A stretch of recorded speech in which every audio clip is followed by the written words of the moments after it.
So, dear students, how are you? Welcome back in our next class of Maths for class 8. And as you know, I have already started your second chapters, which is power and exponents. So, this will be the second part of this chapter. I have already discussed with you exercise 2A, which is self practice 2A, and homeworks were given to you.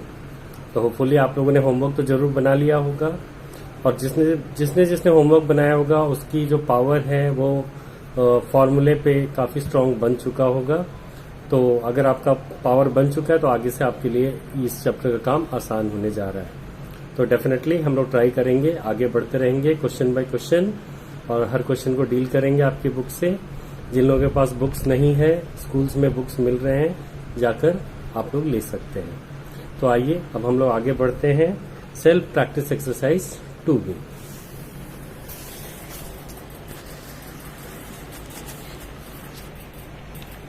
ये देखिए, यह आपका self practice exercise 2B and find each value. इस बार आपको value बताना है कि इनका वैल्यू क्या होने जा रहा है।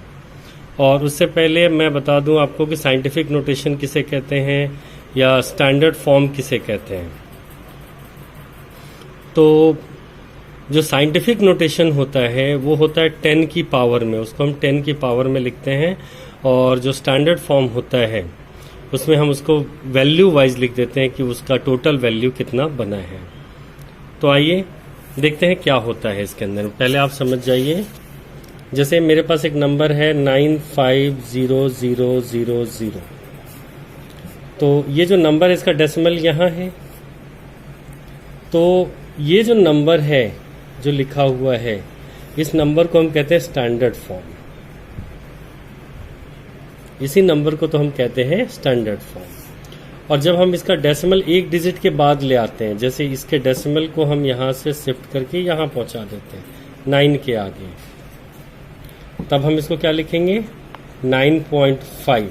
इन जीरो को हम हटा देंगे, 1 2 3 4 जीरो हट गया। और डेसिमल का टोटल कितना पोजीशन शिफ्ट हुआ, तो 1 2 3 4 5, ये 5 पोजीशन लेफ्ट में गया। तो जब भी डेसिमल 5 पोजीशन लेफ्ट में जाएगा तो 10 की पावर में उतना पोजीशन चढ़ जाएगा। जैसे ये 5 लेफ्ट गया था तो 10 की पावर में 5 चला जाएगा। तो जब हम नंबर को इस तरह से लिखते हैं तो ये कहलाता है scientific notation. This is called as scientific notation. आइए कुछ और एग्जांपल देखते हैं। मान लीजिए हमारे पास है 8543.298। ये एक नंबर है, तो जाहिर सी बात है अगर ये नंबर है तो ये क्या है, स्टैंडर्ड फॉर्म है, जिसमें नंबर अपने यूजुअल वैल्यू पे होता है। और जब हमें इसको साइंटिफिक फॉर्म में लिखना होता है तो हम डेसिमल को एक पोजीशन के बाद लाते हैं। तो यहाँ लाने के लिए, एक पोजीशन आगे लाने के लिए हमें क्या करना पड़ेगा, डेसिमल को 3 पोजीशन पीछे जाना पड़ेगा। और जितनी पोजीशन हम पीछे जाते हैं तो 10 की पावर में उतना पोजीशन बढ़ा देते हैं। तो देखिए अब हम इसको लिखेंगे 8.543298। पिछली बार जीरो था इसलिए हमने हटा दिया था, इस बार ये जीरो नहीं, ये नंबर है, तो नंबर तो पूरा लिखना पड़ेगा। तो देखिए ये 1 2 3 पोजीशन पीछे गया है, तो इसके 10 के पावर में 3 पोजीशन हम चढ़ा देंगे, यानी कि 10 को 3 पोजीशन बढ़ा देंगे। ये नंबर इस तरह का भी हो सकता है 0.0000843 ऐसा भी हो सकता है। तो ये जो वैल्यू मिला है ये फिर से आपके पास क्या है, ये वैल्यू है स्टैंडर्ड फॉर्म, जो उसका एग्जैक्ट वैल्यू होता है। लेकिन जब हम डेसिमल को पहले डिजिट के बाद ले आते हैं, पहला डिजिट मतलब पहला नॉन जीरो डिजिट, जैसे ये 8 है पहला नॉन जीरो, तो हम इसको यहां से लेकर यहां आएंगे।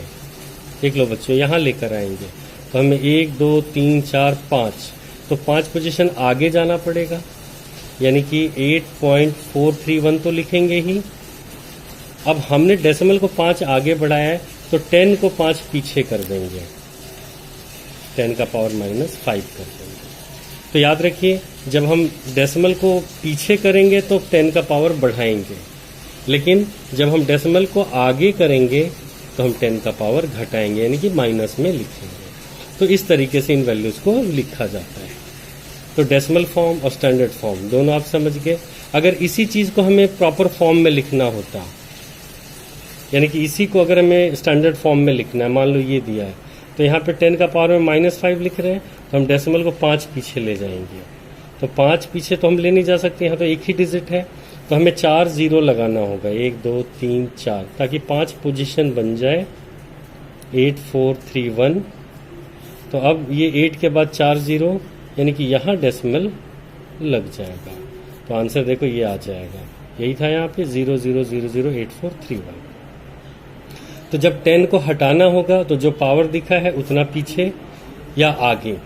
जैसे अगर आपके पास क्वेश्चन है 7.32 इंटू 10 टू दी पावर 4, तो इसके वैल्यू में क्या होगा? तो इसके वैल्यू में हमें क्या करना है, 10 का पावर 4 जा रहा है, तो डेसिमल को हमें 4 आगे बढ़ाना पड़ेगा। जब हम डेसिमल को खत्म करेंगे, ये 10 को खत्म करेंगे, तो 4 तो हम आगे नहीं जा सकते, यहाँ तो 3 ही डिजिट है, तो हम एक 0 लगा देंगे, यानी कि 7 3 2 1 और एक 0 लगा देंगे, 7 3 2 1 0। अब ये डेसिमल 4 पोजीशन आगे 1 2 3 4, यानी कि यहाँ चला जाएगा। हम चाहे तो यहाँ 0 0 लिख भी सकते हैं, नहीं भी लिख सकते। तो 7 3 2 1 0 विल बी योर आंसर। तो पहला एक्सरसाइज यही है आपका, देख लीजिए, self practice exercise 2B, find each value. तो ये 10 की पावर -4 है सिर्फ, तो 10 की पावर -4 का मतलब क्या होता है?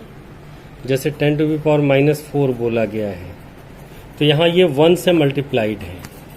1 को हम लिखते नहीं, दिखाते नहीं, तो 1 से मल्टीप्लाइड है। अब हमें इसका पावर हटाना है, तो माइनस है तो पीछे जाना होगा, प्लस है तो आगे, तो यानी कि हमें 4 पोजीशन पीछे जाना है। तो एक तो 1 हो गया खुद, और 3 हमें और 0 ले लेना होगा, फिर हम यहाँ डेसिमल लगा देंगे, तब ये खत्म हो जाएगा। इसका वैल्यू हो गया 0.0001। अगला पार्ट जो है वो 10 टू दी पावर -7 रख रहा है। तो देखिए 1 तो रहेगा ही रहेगा एक पोजीशन का, 6 और 0 लग जाएगा, 1 2 3 4 5 6, और डेसिमल कहाँ है? अब 1 से काउंट करेंगे, 1 2 3 4 5 6 7, 7 पोजीशन पीछे यहाँ लग जाएगा। तो इस तरीके से आपको इनका वैल्यू मिलता चला जाएगा। आप ये चारों पार्ट करेंगे वीडियो को देखते हुए, और इन क्वेश्चंस को आपको साइंटिफिक नोटेशन में लिखना है। तो ध्यान से देखिएगा, ये जो नंबर दिया हुआ है इसका डेसिमल लास्ट में यहाँ है, तो इसको पहले पोजीशन के बाद पहुंचना है। तो हम 1 2 3 4 5 6 पोजीशन पीछे जाएंगे। तो 6 पोजीशन अगर हम पीछे जाएंगे तो 10 में 6 अब बढ़ा देंगे। आपके पास है 5 7, उसके बाद 5 0। ये देखिए, ये है नंबर आपका क्वेश्चन नंबर 2 का फर्स्ट, 5 7 के बाद 5 0। तो जब कोई नंबर लास्ट होता है तो उसका डेसिमल वहां होता है। साइंटिफिक नोटेशन में क्या होगा, इस डेसिमल को मुझे एक पोजीशन के बाद लाना है, यानी कि 5.7 करना है। इन 0 को हम नहीं लिखेंगे डेसिमल के बाद। तो हमने देखिए डेसिमल को कितना शिफ्ट किया है, 1 2 3 4 5 6 पोजीशन पीछे शिफ्ट किया है, तो हम 6 पावर में बढ़ा देंगे। और इसी का बी पार्ट है आपके पास में, ये भी देख लीजिए। बी पार्ट में है 0 पॉइंट, बहुत सारे 0 हैं, काउंट कीजिए, 1 2 3 4 5 6 7, 7 0। तो 7 0 1 2 3 4 5 6 7, 7 0 के बाद है 8 4। देखिए जब हम इसका साइंटिफिक नोटेशन लिखेंगे SN, तो क्या लिखेंगे? साइंटिफिक नोटेशन में तो डेसिमल को नंबर के बाद एक डिजिट पे जाना है। तो ये 1 2 3 4 5 6 7 8, यानी कि 8 पोजीशन हमें राइट में जाना पड़ा, यानी कि 8 पोजीशन हमने डेसिमल को बढ़ाया है। तो 10 का पावर में 8 घटाना होगा, ये 10 टू द पावर -8, ये आंसर हो जाएगा। तो इस तरीके से आप इसका क्वेश्चन नंबर 1 2 3 ये सारा कर सकते हैं।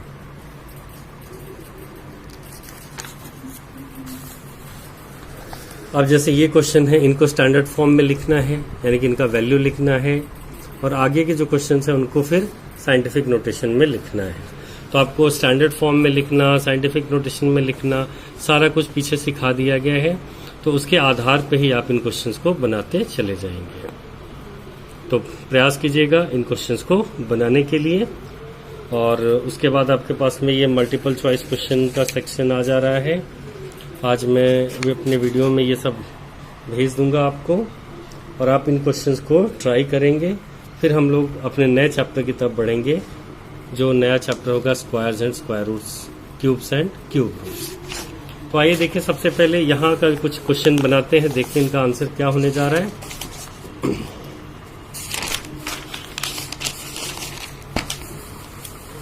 पहला पार्ट 4th नंबर, इनको स्टैंडर्ड फॉर्म में लिखना है, यानी कि इनका वैल्यू लिखना है। तो क्वेश्चन क्या होने जा रहा है, 4th का जो ए पार्ट है आपके पास में, उसमें है 5.7 इंटू 10⁻3। ये देखिए 5.7 इंटू 10⁻3। तो बच्चों जब स्टैंडर्ड फॉर्म में हम लिखते हैं तो 10 खत्म हो जाता है, डिसअपियर हो जाता है। तो हमें डेसिमल को 3 आगे करना पड़ेगा। ये प्लस में है तो 3 आगे ले जाना पड़ेगा। तो 3 में तो 1 आगे तो 7 से जाएगा, 2 और आगे के लिए 2 0 बनाना पड़ेगा। तो 5 7 1 हो गया और 2 0 हम लगा देंगे। तो इस तरह से आंसर कितना हो जाएगा, 5700। क्वेश्चन नंबर 5 को देखिए। क्वेश्चन नंबर 5 का जो ए पार्ट है 9.4 इंटू 10⁻⁻4। ये देखिए 9.4 इंटू 10⁻⁻4। तो इसके लिए हम क्या करेंगे, यहाँ 10 की पावर में -4 है, तो माइनस है तो डेसिमल को पीछे लेके जाना पड़ेगा। ठीक है, तो 9.4 इंटू 10⁻⁻4 में डेसिमल को 4 पोजीशन पीछे ले जाना है। तो एक तो खुद ये 9 होगा, 3 और 0 लगाना पड़ेगा। तो पहले हम 3 0 लगा लें, 1 2 3 9 4, और फिर हम डेसिमल को यहाँ पहुंचा देंगे। तो इसके लिए 1 0 और एडिशनल यहाँ लगाना पड़ेगा। आंसर हो जाएगा 0.00094। तो इस तरीके से आप इन क्वेश्चंस को कर सकते हैं आसानी से। बस ये याद रखना है कि किसके लिए हमें क्या करना होता है। और अगर आप भूल जाएं तो इस वीडियो को रिपीट करके बार बार देखिए। अगर आप इस वीडियो को बार बार रिपीट करके देख पाते हैं तो फिर आप आसानी से इन क्वेश्चंस को कर सकते हैं। आप MCQs के क्वेश्चंस भी बनाने का प्रयास करेंगे। अगर किसी को कहीं पे भी कोई डाउट नजर आता है तो वो मेरे साथ जरूर शेयर करें कि सर ये क्वेश्चन कैसे बनेगा, ताकि मैं अगली बार जब आपके लिए कोई वीडियो बनाऊं मैथ्स का तो उसमें उन क्वेश्चन का सॉल्यूशन मैं डाल दूं और आप सब लोगों को इसका फायदा मिले। आप देख लीजिए मल्टीपल चॉइस क्वेश्चन सेक्शन। अगर बुक नहीं है तो कोई भी चाहे तो इस वीडियो को पॉज करके क्वेश्चन को लिख सकता है। इन क्वेश्चंस को आप लिख सकते हैं, इन क्वेश्चंस को लिख सकते हैं आप। इसलिए मैं वीडियो को आपके क्वेश्चंस तक लेकर चला जा रहा हूं। इन क्वेश्चंस को लिख सकते हैं।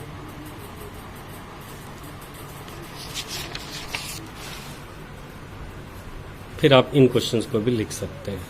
तो आप चाहें तो आराम से वीडियो को पॉज कर लीजिए और क्वेश्चन लिख लीजिए, उसके बाद आप उसको बनाने का प्रयास कीजिए। इसके अलावा एक चैप्टर टेस्ट के लिए भी है आपके पास में, यहाँ देख रहे हैं आप क्वेश्चन नंबर 1 2। तो आप इन सारे फिल इन द ब्लैंक्स को फिल कीजिए, आंसर ट्रू और फॉल्स कीजिए, सिंप्लीफाई। इन क्वेश्चन को भी सिंप्लीफाई करना है। ये जो पावर्स आप देख रहे हैं इन पावर्स को भी कंप्लीट करना है। तो इसके साथ में आप इन काम को कर पाएंगे। तो प्रैक्टिस देम। और इसके साथ ही आपका ये चैप्टर तो खत्म हो जाता है। नेक्स्ट क्लास में मेरी कोशिश होगी कि मैं आपके लिए squares and square roots, cubes and cube roots का चैप्टर स्टार्ट करवाऊं और आप लोग पढ़ते रहिए। साइंस के भी चैप्टर्स आते रहेंगे। उम्मीद है साइंस के चैप्टर्स के क्वेश्चन आंसर्स और जो नोट्स आपको दिए गए हैं वो आप याद कर रहे होंगे, क्योंकि स्कूल खुलते ही कोई ना कोई टेस्ट होगा और ये देखा जाएगा कि किस बच्चे ने कितना कितना याद किया था इन ऑनलाइन क्लासेस के हिसाब से। तो ऐसे केस में उन बच्चों को ये सारे क्वेश्चंस करने पड़ेंगे। तो स्टूडेंट्स, हम सब जान रहे हैं कि बहुत ही टफ टाइम है और इस टफ टाइम में सब लोगों को मिलजुल कर अपने काम को आगे बढ़ाना है। मेरा काम पढ़ाना है, मैं आपको रेगुलरली पढ़ाने का प्रयास कर रहा हूं और आपका काम पढ़ना होना चाहिए। आप रेगुलरली पढ़ाई करें। तो आप नए क्लास में आ चुके हैं और इस नए क्लास के अंदर में आपको इस बात का हमेशा ध्यान रखना है कि नई जिम्मेवारी है, नए टॉपिक्स हैं तो वीडियोस को बार बार देखें, रिपीट करके देखें, चाहे तो डाउनलोड कर लें और डाउनलोड करके आप बार बार देखें, जिससे आपका डाटा कम खर्च होगा। तो प्रिपेयर्ड रहें। नेक्स्ट क्लास मैं आप लोगों के लिए नया चैप्टर मैथ्स का लेकर आऊंगा। जो स्टूडेंट्स अभी तक नहीं जुड़ पाए हैं, आप अपने उन फ्रेंड्स को कहिए कि वो इस वाले साइट पे जाकर इन वीडियोस को देख सकते हैं, डाउनलोड कर सकते हैं और सीख सकते हैं। Till then, take care.